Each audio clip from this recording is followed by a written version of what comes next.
तो लगभग 40 मिनट लगा के मैं आ चुका हूँ MGBS बस स्टैंड। ये यहाँ का मेट्रो स्टेशन है और यहाँ का बस स्टैंड। तो जैसा कि मैं बता दूँ, मेरी ये यात्रा होने जा रही है श्रीशैलम, मतलब 2 मल्लिकार्जुन जी का जो ज्योतिर्लिंग है, अपना दूसरा जो महाज्योतिर्लिंग, वहाँ के दर्शन करने के लिए मैं निकला हूँ। तो अगर आप नॉर्थ से हैं तो आप हैदराबाद आइए, और हैदराबाद से 250 किलोमीटर है लगभग श्रीशैलम, तो वहाँ पे आप बस लेके जा सकते हैं। ये यहाँ का MGBS बस स्टैंड है। लेकिन अगर आप ट्रेन से आते हैं, ट्रेन से ही जाना चाहते हैं, तो वहाँ का जो नियरेस्ट रेलवे स्टेशन है वो है मरकापुर रेलवे स्टेशन। मरकापुर से भी बस लेके आपको जाना पड़ेगा लगभग 80 किलोमीटर। तो मैं यही सजेस्ट करूँगा कि आप फ्लाइट से या ट्रेन से आ रहे हैं, नॉर्थ से हैं, दिल्ली साइड से हैं, तो आप सीधे हैदराबाद आइए और हैदराबाद से आकर MGBS बस स्टैंड से बस लेके 250 किलोमीटर की बस यात्रा करके आप पहुँच सकते हैं मल्लिकार्जुन ज्योतिर्लिंग के दर्शन करने के लिए। तो चलिए अब मैं बस लेता हूँ और देखता हूँ यहाँ से मुझे कितने टाइम लगता है वहाँ पर जाने के लिए। यह है हैदराबाद का MGBS बस स्टैंड। MGBS मतलब महात्मा गांधी बस स्टैंड, और इसका है सेंट्रल रिजर्वेशन काउंटर पीछे। 10:30 होने जा रहे हैं लगभग, और अब मैं यहाँ से बस लेने वाला हूँ। इधर इंक्वायरी काउंटर है, पूछ लेते हैं इंक्वायरी काउंटर पर। श्रीशैलम जाना है। श्रीशैलम 23 इंक्वायरी पे मैंने पता किया, मुझे उन्होंने बोला कि 23 नंबर प्लेटफॉर्म पे जाओ। तो देखते हैं 23 नंबर प्लेटफॉर्म किधर है। TSRTC की डायरेक्ट बसेज यहाँ पे खड़ी हैं, AC नॉन AC, और ये वाले जो प्लेटफॉर्म है यहाँ से बेंगलुरु के लिए बस मिलती है। ये सब बेंगलोर जाएंगी बसें, तो अगर किसी को बेंगलोर वगैरह जाना हो तो यहाँ पे आके बस ले सकता है। खूबसूरत बस स्टेशन है, neat and clean bus stand है। तो जैसा उन्होंने बोला था 23 नंबर प्लेटफॉर्म पे मैं आ गया हूँ, और यहाँ पे बस खड़ी है श्रीशैलम जाने के लिए, सुपर लग्जरी बस। तो अभी तो बस में कोई है नहीं, बैठते हैं और देखते हैं कि ये कब चलती है और कब पहुँचाती है। इस पर लिखा हुआ 1236 श्रीशैलम, TSRTC की बस है। तो मैं अभी खड़ा हूँ बस स्टैंड MGBS पे, पीछे है यहाँ का मेट्रो स्टेशन, और ये खड़ी है मेरी बस श्रीशैलम। तो इसको ऑनलाइन भी बुक कर सकते हैं, लेकिन आप यहाँ पे आएँ, टिकट लें और बस में बैठ कर पहुँचें मल्लिकार्जुन के दर्शन करने के लिए। तो अब अगली यात्रा बस में बैठने के बाद ही पता चली कैसा रहा और कैसा चल रहा है। चलिए अब सीधे मिलते हैं बस में। हर हर महादेव जी। पहुंच चुके हैं दक्षिण के कैलाश कहे जाने वाले श्रीशैलम में, जहां पे 12 ज्योतिर्लिंग में से एक ज्योतिर्लिंग, द्वितीय नंबर का ज्योतिर्लिंग मल्लिकार्जुन स्थित है। तो आज दर्शन होंगे बाबा के। आज और कल हम यहीं हैं, तो आसपास के सारे एरिया भी घूमेंगे, सब कुछ कवर करेंगे और महादेव के दर्शन भी करेंगे। हर हर महादेव। अभी मैं श्रीशैलम के मेन चौराहे पर खड़ा हूँ। मेरे पीछे, ठीक पीछे ये चौराहा है, और यहाँ से आप हर जगह देख सकते हैं, हर जगह के लिए ऑटो उपलब्ध है। कमांडर चल रहा है, ये जो कमांडर सरदार खान चलाया करते हैं, और यूपी बिहार में खासतौर पर बहुत ज़्यादा चलता है, हमारे पूर्वी यूपी में और बिहार साइड में। ये यहाँ पे देखने को मिल रहा है, और इधर की साइड में है हमारा मंदिर, वो मल्लिकार्जुन टेम्पल। तो अब चल चुके हैं हम बाबा के दर्शन। ये है रेट शीघ्र दर्शन करने के लिए, और इसका अलग गेट है। लेकिन हम गए थे फ्री वाले में, हम लाइन में लगे थे 6:40 पे, दर्शन हुए हैं 9:30 बजे। लेकिन जो दर्शन करने के बाद से जो खुशी मिली है, जो अनुभूति हुई है, मतलब वो एक अकल्पनीय है। अभी मैं मंदिर के प्रांगण में हूँ, मतलब पीछे साइड में हूँ। फ़ोन ले लिया है मैंने, फ़ोन जमा था, अभी 6:30 बजे जमा कर रखा था। और आज कुछ यहाँ पे महाभिषेकम था, और आज नवरात्रि का आखिरी दिन भी है, और कल दशहरा है, तो उसके उपलक्ष्य में भी अंदर कुछ स्पेशल पूजा चल रही थी, जिसका लाइव टेलीकास्ट भी हो रहा था। तो लगभग 3 घंटे बाद मेरे को दर्शन हुए हैं। लेकिन दर्शन करने के बाद जो अनुभूति हो रही है, जो खुशी मिली है, जो तरोताजगी महसूस हुई है, वो मतलब एक अद्भुत अकल्पनीय है। मैं मतलब एकदम डिस्चार्ज हो रखा था, बिल्कुल भी एनर्जी नहीं थी। अंदर थोड़ा कुछ प्रसाद भी मिला, जब हम लोग वेटिंग कर रहे थे, वेटिंग एरिया में थे, तो वो प्रसाद खाया था, थोड़ा सा एनर्जी मिला था। लेकिन 3-4 घंटे तक इंतजार करने के बाद से जो दर्शन हुए हैं, देवी के भी और महादेव के भी, मतलब अद्भुत। हर हर महादेव, हर हर महादेव। श्रीशैलम में आया हुआ हूँ अपने द्वितीय महाज्योतिर्लिंग मल्लिकार्जुन के दर्शन करने के लिए।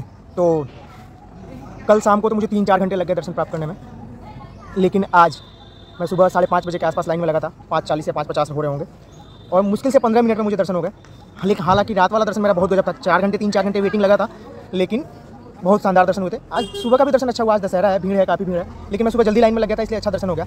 उसके बाद मैं रात जैसे मैंने बस यहाँ पे जो ब्रह्माबंबरी देवी जी हैं उनका दर्शन किया था, और भोलेनाथ का दर्शन किया था, महादेव का दर्शन किया था। लेकिन आज अंदर मैंने देवी के दर्शन किए, भोलेनाथ के दर्शन किए। उसके बाद से प्रांगण में मौजूद और सारे शिवलिंग, सरस्वती का जो एक कुंड बना हुआ है वो, यहाँ की गौशाला देखी, रुद्राभिषेक हो रहा था, उसमें पार्टिसिपेट किया, महाभिषेकम बोलते हैं यहाँ पे, उसमें पार्टिसिपेट किया। और उसके बाद से अंदर जो जहाँ पे छत्रपति शिवाजी महाराज को देवी तलवार दे रही हैं, उस मंदिर के दर्शन किए। सर्पदोष जहाँ पे पूजा की जाती है, जिसके ऊपर सर्पदोष होता है, तो वहाँ पे जिस मंदिर में, जिस मंडप में वो पूजा होता है, वहाँ गया। गौशाला में गया, और बहुत सारे शिवलिंग, जैसे कि पृथ्वी शिवलिंग, अग्नि शिवलिंग, वायु, पवन, सूर्य, चंद्र शिवलिंग। और सबसे मेन बात, इस मंदिर की जो खासियत है, जो इस मंदिर जिसके पीछे की जो कहानी है, कि एक बार जो हमारे शिव पार्वती के बेटे हैं गणेश जी और छोटे पुत्र कार्तिकेय जी, उन दोनों के बीच में एक हट हुआ था, शादी के लिए कुछ हुआ था। तो उसमें ये कहा गया था कि आप लोग में से जो जल्दी पूरे पृथ्वी का चक्कर लगा के आ जाएगा उसकी शादी पहले कर दी जाएगी। तो कार्तिकेय स्वामी ने सोचा कि मेरे पास तो मोर है, उनका मयूर से वो उड़ते थे, और गणेश जी के पास चूहा था, तो उन्होंने सोचा कि वो जल्दी ही परिक्रमा लगा के आ जाएंगे। लेकिन उसमें गणेश जी हमारे तेज निकले और उन्होंने शिव पार्वती के 2 राउंड मारे और बोले कि हो गए भैया, आपसे बढ़ के तो कुछ नहीं है, पृथ्वी सब कुछ आप में ही समाहित है। तो इससे कार्तिकेय स्वामी रूठ गए शादी के लिए, और वो आकर इस शैल पर्वत पे यहाँ पे बैठ गए थे। बाद में माता पार्वती और शिव आए उन्हें यहाँ मनाने के लिए, और तब से ऐसा माना जाता है कि उनका यहाँ पे वास हो गया। तो दक्षिण के कैलाश पर्वत को भी इसको कहा जाता है, और यहाँ पर मल्लिका अर्जुन के रूप में, मल्लिका मतलब माँ पार्वती और अर्जुन मतलब प्रभु शिव, उनके दर्शन यहाँ होते हैं। और दक्ष की पुत्री जो थी महासती, जो भगवान शिव के अपमान के कारण से जो नाराज हुई थी, और जिनके अलग अलग जगह पर शक्तिपीठ है, तो एक शक्तिपीठ उनका यहाँ भी है, तो उसके भी दर्शन अंदर होते हैं। तो बड़ा अद्भुत और शानदार दर्शन रहा। अंदर आप रुद्राक्ष ले सकते हैं, यहाँ पे कुमकुम ले सकते हैं, यहाँ का जो भस्म होता है उसको भी आप खरीद सकते हैं। और साथ ही आज दशहरा है, तो अंदर थोड़ी अलग टाइप की पूजा हुई है, और कुछ देवी के अलग मंडप बने हुए हैं, तो उनके भी दर्शन करने का सौभाग्य प्राप्त हुआ। आप पीछे मेरे देख रहे हैं, ये इसको गोपुरम कहा जाता है। तो ऐसे 4 गोपुरम है, जैसे मंदिर के चारों ओर एक गेट है, तो इन गेट्स को गोपुरम कहा जाता है। तो फ़ोन अंदर अलाउड नहीं है, तो इसलिए मुझे बाहर से ये वीडियो बनाना पड़ा। बाकी मैं आपको दिखाऊंगा अभी कि ये जो नीचे बाउंड्री सी आप देख रहे हैं, ये विजयनगर के राजा हरिहर ने करवाया था इसका वो। और सबसे अच्छी बात है कि यहाँ पे मतलब जो मुझे बड़ा अच्छा लगा कि यहाँ पे शिवाजी महाराज का, छत्रपति शिवाजी महाराज का आना जाना था, और वो भी इनको यहाँ की जो देवी उनको अपना कुल देवी मानते थे। तो अंदर लोग नारे लगा रहे थे कि जय भवानी जय शिवाजी, तो बड़ा अच्छा लगा। और बाकी अब और यहाँ के आसपास में जो चीज़ें हैं, पाताल गंगा और कृष्णा नदी को यहाँ पे पाताल गंगा बोला जाता है। तो चलते हैं अभी कृष्णा नदी के दर्शन करेंगे, तो उसका भी वीडियो फोटो जो हो सकेगा वो लेंगे। और बाकी कुछ यहाँ पे लड्डू प्रसाद में मिल रहा है, 20 रुपये का लड्डू है, 10 रुपये का और कुछ यहाँ का लोकल जो भी होगा वो प्रसाद में मिल रहा है, तो वो प्रसाद लेंगे। बाकी मैं आपको ये सजेस्ट करूँगा कि आप जब भी यहाँ आए तो होटल वगैरह की बुकिंग पहले करके आएँ, नहीं तो होटल आपको यहाँ से 2-4 किलोमीटर दूर लेना पड़ सकता है। यहाँ पे जो भी है वो सब ट्रस्ट वाले हैं, तो ट्रस्ट वालों आपका लोकल का अगर कुछ रेफरेंस रहता है, मतलब जहाँ के आप हैं वहाँ से, तब तो बात बनती है। अदरवाइज आपको डॉर्मेट्री मिल जाएगी। मैं खुद मिनिस्ट्री ऑफ टूरिज्म का जो यहाँ पे डॉर्मेट्री है उसमें रुका था, तो वहाँ पर मुझे 300 रुपये में 12 घंटे के लिए डॉर्मेट्री मिल गया था। अच्छा व्यवस्था था, फ़ोन चार्ज हुआ, बढ़िया नहाया, AC वाला डॉर्मेट्री था। तो वो सब करके और मैं फिर से दर्शन कर चुका। बैग जमा करने के यहाँ पे 20 रुपये लगते हैं, मोबाइल जमा करने के 10 रुपये लगते हैं। तो वो भी काउंटर्स बने हुए हैं, शूज़ आप कहीं भी उतार सकते हैं। उसके बाद से आप नारियल लीजिए, बेलपत्र लीजिए और जाके दर्शन कीजिए। और एक चीज़ और, जितना आप लेफ्ट से दोनों मंदिर में शिव जी के भी, महादेव के दर्शन करने के लिए भी और देवी के दर्शन, जितना भी आप लेफ्ट साइड वाली क्यू में जाएंगे, जितना भी लेफ्ट साइड से होकर जाएंगे, उतना मंदिर के नज़दीक से जाएंगे। तो रात को मैं मतलब जो यहाँ पे 500 रुपये लोग जो पे करके जिस लाइन में भेजते हैं जाते हैं, एकदम नज़दीक से दर्शन करते हैं। पता नहीं सौभाग्य से मैं उस लाइन में था और एकदम नज़दीक से दर्शन किए थे। आज सुबह भी दर्शन नज़दीक से हुए, लेकिन उतने नज़दीक से नहीं जितना कल रात कर पाया था। तो ये तो सब भोलेनाथ का आशीर्वाद है। तो मेरा मानना ये है कि जब भी अगर आप यहाँ पे आएँ तो जितना एक्सट्रीम लेफ्ट की ओर से जाएंगे उतना आपके लिए अच्छा रहेगा। बाकी मैं अभी आपको गोपुरम को दिखाता हूँ, और ये जो विजयनगर की शैली यहाँ पे दिख रही है, मैं आपको एक बार दिखा देता हूँ। ये देखिए, ये गोपुरम है। हाँ, आपको 2 दिख रहे होंगे यहाँ से। तो ये चारों दिशाओं में है, पूरा पश्चिम उत्तर दक्षिण। और ये जो नक्काशी की गई है, ये विजयनगर के राजाओं द्वारा कराई हुई है। तो इसका भी बड़ा एक अद्भुत इतिहास है। वो देखिए, ये नल्ला मल्ला के जंगलों के बीच में ऊपर तिरुपति कह रहा हूँ, सॉरी, मल्लिकार्जुन का मंदिर, अपना महाज्योतिर्लिंग, 12 ज्योतिर्लिंग में से दूसरा ज्योतिर्लिंग, ये कृष्णा नदी। और इस साइड में है यहाँ का श्रीशैलम डैम, इधर तेलंगाना और इधर आंध्र प्रदेश, दोनों टाइगर रिजर्व। तो this is the back side of the dam. तो अभी बोट लेके पास तक आए हुए हैं बोट से। ये सामने जो है ये नागार्जुना सागर श्रीशैलम टाइगर रिजर्व, और इधर तेलंगाना का टाइगर रिजर्व।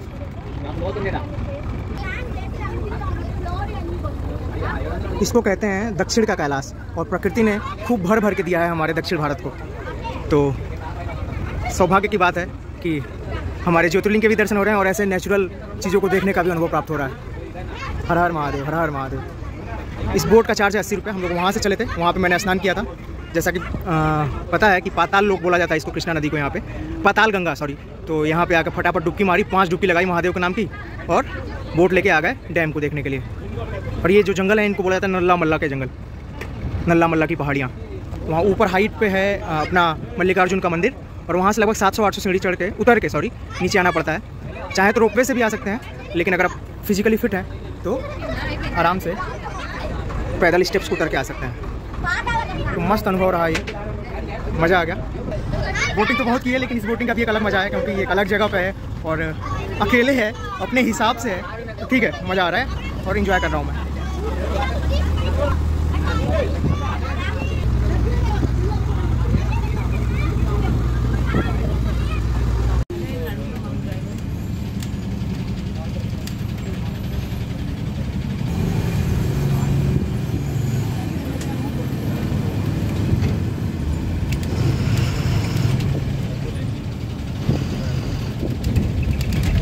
तो अभी मैं खड़ा हूँ श्री सैलम के बस स्टैंड पे और मुझे जाना है हैदराबाद। तो हैदराबाद की बस तो है लेकिन सब उसमें सीट बुक हो रखी है। ये है ना सुपर लग्जरी, ये खड़ी है, ये हैदराबाद जाएगी लेकिन इसमें सीटें बुक हो रखी हैं और हर आधे घंटे बाद 1 घंटे बाद बस है। तो मैंने अगले बस की टिकट बुक कर ली है और ये जो MGBS बस स्टैंड है हैदराबाद में, महात्मा गांधी बस स्टैंड, वहाँ के लिए सीट बुक हुई है 530 रुपये में। आने का टिकट था 500 रुपये का और इधर श्री सैलम से वापस हैदराबाद जाने का है 530 रुपये का। तो ये है श्री सैलम का बस स्टैंड और वहाँ पे है TSRTC का रिजर्वेशन काउंटर। तो आप वहाँ जब भी यहाँ से वापस जाना हो तो प्लान करके रखें और सीट बुक करके रखें। तो इसमें आपको ज़्यादा इंतजार नहीं करना पड़ेगा, अपने बस के टाइमिंग पे आइए और अपने बस बोर्ड करके चले जाइए। तो अभी मुझे लगभग आधा घंटा यहाँ वेट करना पड़ेगा क्योंकि इस बस में मुझे रिजर्वेशन नहीं मिला है। इसके नेक्स्ट बस में मिला है 11:30 वाले में। तो तब तक इंतजार करते हैं, कुछ खाते पीते हैं, रेस्ट करते हैं और फिर जैसे ही आएगी बस अपनी उसको पकड़ के सीधा हैदराबाद। यहाँ से लगभग 6 से 7 घंटे लगने वाले हैं। आने में मुझे एग्जैक्ट 6 घंटे लगे थे, अब जाने में देखते हैं कितना देर लगता है और पहुँच जाएंगे हैदराबाद अपने रूम पे। हर हर महादेव शिव शंभू। हमारी बस आ चुकी है और ये मेरी विंडो सीट है 6 नंबर, मस्त कंफर्टेबल सीट है।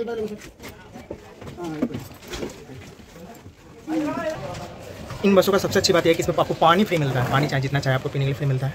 कल आते टाइम तो पूरा धूप वाली सीट मिल गई थी, मतलब विंडो सीट थी लेकिन धूप पड़ती रही। अब आज जाते टाइम देखते हैं क्या होता है। बाकी 6 से 7 घंटे में पहुंच जाएंगे और फिर कल आज आराम करके कल से फिर से ऑफिस। चलिए धन्यवाद, ये यात्रा यहीं ख़त्म करते हैं। हर हर महादेव। फिर आगे मिलेंगे किसी नए मंदिर में, किसी नए ज्योतिर्लिंग में, किसी नए ट्रिप पे। जय जय शिव शंकर भोलेनाथ।